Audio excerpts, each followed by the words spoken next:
Hi, Miss Cardosa. Welcome to the Fresitas podcast. My name is Itzel. I'm Nicole. And I'm Vivian, and today we're going to be talking about Operation Paperclip. Dun dun dun! Okay, guys, so to start off the podcast, we're going to start with a little bit of background on Operation Paperclip. And this all begins in World War II. What? World War II. I know, again. So, as we all know, World War II started in 1939, and America ended up joining later in 1941 because of Pearl Harbor and Japan. Just a lot of things. Nazism was spreading quickly. Germany was gaining land. It was not good. But Operation Paperclip specifically starts when, in 1944, V1 was launched. And what V1 is a missile that used new technology that was like never really seen before. Like it was quicker, more efficient in getting the job done of killing people. Killing. Not. Yeah, that's not. Yeah. And the person who made V1 is known as Werner von Braun. Mm-hmm. He's a scientist. He's always loved rockets and doing all that. But little did we know that he was going to end up using all this knowledge to aid the Germans in killing people and just World War II, all the bad stuff.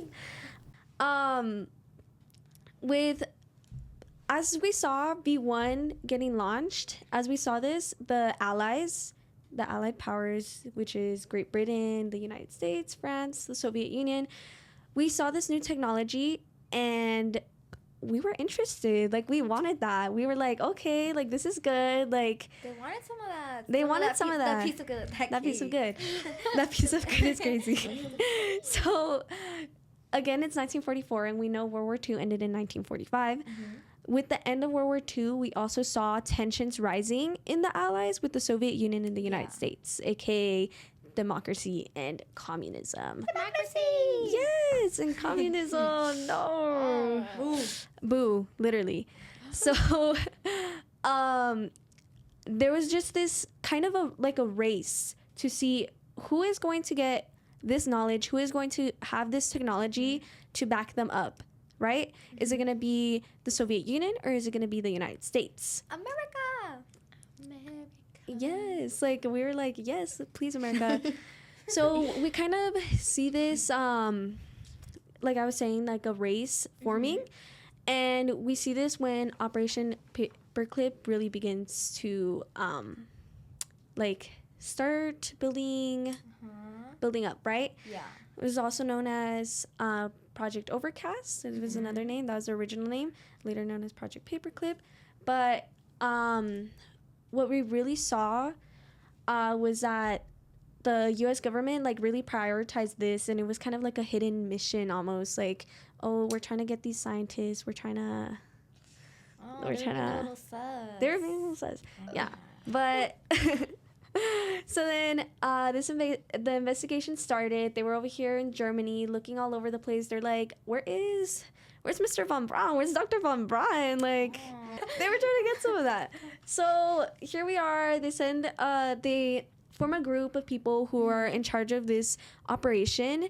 Mm-hmm. And later on we see them kind of traveling through Germany, looking through places all over the place. They're looking for clues. They're looking for, where is this Mr. Dr. von Braun? We need him stat. We need him this instant. We need those V1s. We need those V2s. We need all this info.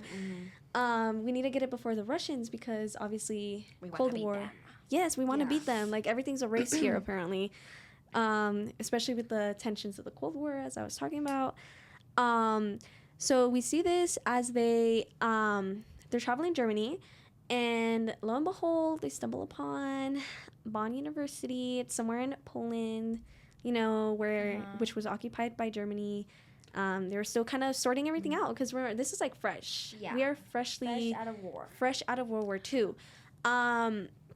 The U.S. was still kind of thinking, because this was going on World War II, post-war, but still kind of not everybody knows. Like there's still like a little iffy. The United States really wanted to use this for their benefit and kind of use it against Japan at first, but then it kind of escalated more into, we want this information just in case, like with the Cold War thing, just in case the Soviet Union wants to act up, right? So we see them traveling Germany, and lo and behold, Bonn University, they show up. Tell me why. Please tell me why. I don't know what goes down through the mind. They see a paper in the toilet, guys. In the toilet. That is so nasty. In the freaking toilet. And it has these lists of all the scientists that were involved in V1 and V2, the creation. That is crazy. They just outed them like that. Yeah, they just outed them like that. They thought, I don't know what they thought. They thought they were being slick. They thought they were being slick, but clearly not. And that's kind of the origin. Flush the toilet. Yeah. That's the start. So after they found all these names in the toilet, Literally yucky. Yeah. Oh, I was like, what? Yeah. So after they found all these names in the toilet, they were like, we need to get these people. Like, they literally created such like amazing technological advancements for the Nazis. Like, we need them on our side for the Cold War, which was something that Nicole previously touched on. So all of these Nazi members, including like the scientists, because they were still Nazi members, they did still follow Hitler. So a lot of them were becoming persecuted. Like, they were being they got in trouble for all of their crimes. Like, rightfully so. Rightfully so. Yes. Okay. Like, but a lot of people like Hitler and Himmler, so like obviously like the bigger people in the Nazi party, they went about this by killing themselves, by committing suicide, because they did not want to get persecuted. Weaklings. So all of these other scientists who did not resort to suicide, they were just kind of roaming out there, you know, and then obviously we found their names. So the U.S. planned to take all of these scientists. There was about 1,600 scientists, and they wanted to move them to the United States under immigration laws. So they wanted to like change their status under immigration laws to like do it in a way where like they could be excused for all of their like crimes that they committed. Hello. Yeah. Yeah, they excuse them for all of the things. Yeah. So not only was it the 1,600 scientists themselves, but their families. That is a lot. That's a lot of people. Yes, which is so many people, and it's so weird. Like, Nazis. Let's get that straight, guys. In our country. Exactly, and like mind you, like all these American citizens they had no idea what was going on. So like, what a weird influx of people. Like, but they didn't think anything of it, you know. Yeah. So it's really weird. But to do this, the Joint Intelligence Objectives Agency, or JIOA, they really felt like the scientists would increase their technological advancements for the U.S. So they were like, hey, President Truman, like, can we bring over these people? And he was like, no. He forbid them from being it, but they went against his, they went against his wishes to not do it, and they brought them over anyways, as I said, like, under the immigration status. Backstabbers? Yes. So the JIOA and the Office of Strategic Services, which they both dealt with like with getting intel from like foreign places, you know, like just in the war, they pretty much like erased these people's past. Yeah. Like they were like, oh, like they were never Nazis. Like that was just a dream. They're so good. Yeah, they're such good people. Yes. So. They German guys. Like, what do you mean? They don't have an accent. Like what? No. So, like both of these agencies were run by the CIA. And for those of you who don't know what the CIA stands for, it's the Central Intelligence Agency. And so they also deal with like getting intel from different foreign countries. So they ran both of these operations, and there's actually like documents that were released about Operation Paperclip, but they were released 2 years ago in 2022. Yeah. And normally they release documents like from the Pentagon and stuff after like 10 years. Obviously it can be regulated by like whatever they want. Yeah. But it was set to be released like on the papers. It literally said like, oh, set to be released by like 1985. It was released 40 years after that. That's suspicious. It's really weird. That's so weird. Like, and there's like 300 plus pages in this document. It's like and yes, they were yapping, and it seemed to be like different letters between like different heads in the like in the Pentagon and the government and stuff like that. Just essentially like discussing how these people were doing, what they were doing, like because they wanted to convert a lot of people if they were like pro Soviet Union. They wanted to make them against the Soviet Union, obviously, because they wanted the advancement, the technological advancement compared to the Soviet Union. They didn't want to give them the resources. So it's just discussing a lot of that. But a lot of stuff is like blacked out in the thing. There's like 2 whole pages which is like blacked out in like the first like 30 pages. Bro, the government's so sus. Yes, super weird. Super weird. Yes. So one of the like well-known scientists, which we had talked about him before, which was Werner von Braun. So he was brought over to the U.S. He was actually brought here to Fort Bliss to work for NASA. And he was actually a part of the SS, which is like the pretty much the protection squadron, like for the Nazi Party. So they ranged from like working on intelligence operations to essentially running concentration camps. And he was one of those people. So he did really bad stuff, obviously. And he also ran an underground slave labor unit and handpicked slaves from concentration camps. He's like, yeah, I want you and I want you. Like, that's crazy. And the U.S. just, like, was like, oh, no, it's fine because you're going to help us. Like, and, like, you're so smart. You're so smart. Like, you're going to help us out. Well, yes. So the U.S. is such a hypocrite. Yeah, so, and there's tons of other scientists, obviously, because there's 160. Like, that's crazy. And all these people were being excused for believing in Hitler's ideologies and for being anti-Semitic. Yeah. And they're just aiding in World War II and all. Yeah. The war crimes. Exactly, that's which crazy. is really crazy. So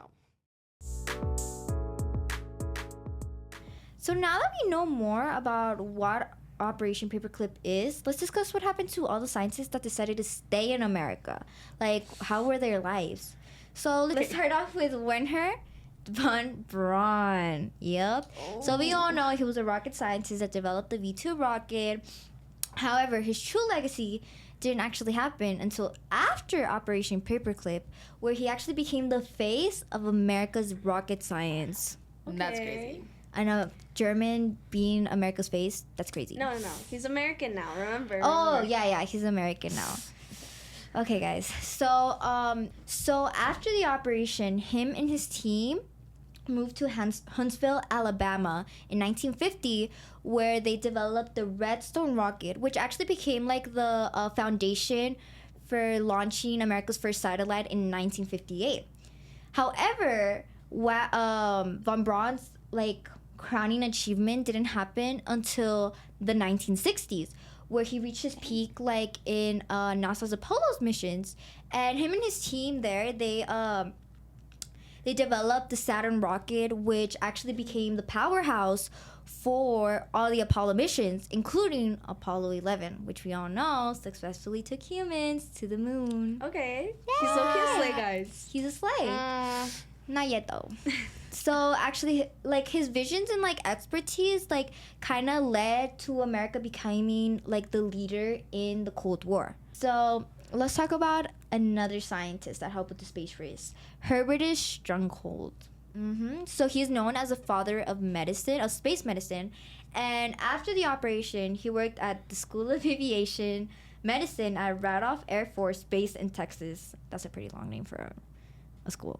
But there he he studied human physiology and how in extreme conditions were like vital for astronauts to like train in before they go on their space missions. And his research also focused on how like the human body reacts to space travel. And overall, all his research just helped with like creating medical protocols and like life supporting system for astronauts. And I hope that astronauts also better understand like how to work with like the lack of gravity, radiation exposure, and the psychological effects that happen when traveling through space. So far, all the scientists I've mentioned have been they improve space technology. So now let's focus on a scientist that actually helped improve missile technology during the Cold War. So his name is Arthur Rudolph, and he was a key figure in like developing the Pershing missile system, which is basically just a series of like missiles developed by the United States, of course, that like help with quick deployment and precision, like against Russia. And overall, just like his contributions like led to better, like America having a better defense. So even though all these scientists had or helped accomplish a lot of things in the United States, they all had like, I guess, complicated legacies, because a lot of them were like implicated with war crimes, and they were also like, I guess, part like associated with Nazi Germany. Like for instance, we have Starkhold, which is the father of medicine, and he was, I guess, while before the operation, he was involved in human experiments, which kind of tainted his legacy, and that just like a lot of people started finding out about this like later on. You know how Vivian was like mentioning how they deleted their past and everything. Well, their past came back to them, and he started like all his achievements, they were like taken away. Yay, he got karma. Despite having such tainted legacies, their contributions to science and technology are undeniable. They literally helped the United States go to the moon. They laid groundwork research to, I guess, more about space and how astronauts react in space, and this just overall improved missile technology. So this raised a lot of ethical questions of should their past be overshadowed by their accomplishments here in the United States. Wow. So that's the end of the Fresitas podcast. Thank you for watching. And tune in next time. Whoa, whoa, whoa, oh, whoa, whoa, whoa, oh, ba-da-da-da, da-da-da. Right, like, I'm trying to get some of that. Some of that cake. Okay, that's not an appropriate comment. Okay, so let's talk about a different scientist, Henry. No.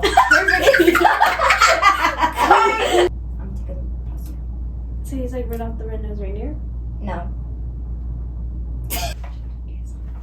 You're still a traitor. You know how George would say. That's what I'm trying to do. Everybody knows how George is. You're still a traitor.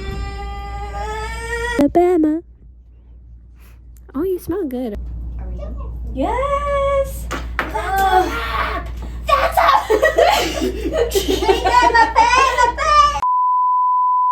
Lady, running down to the river.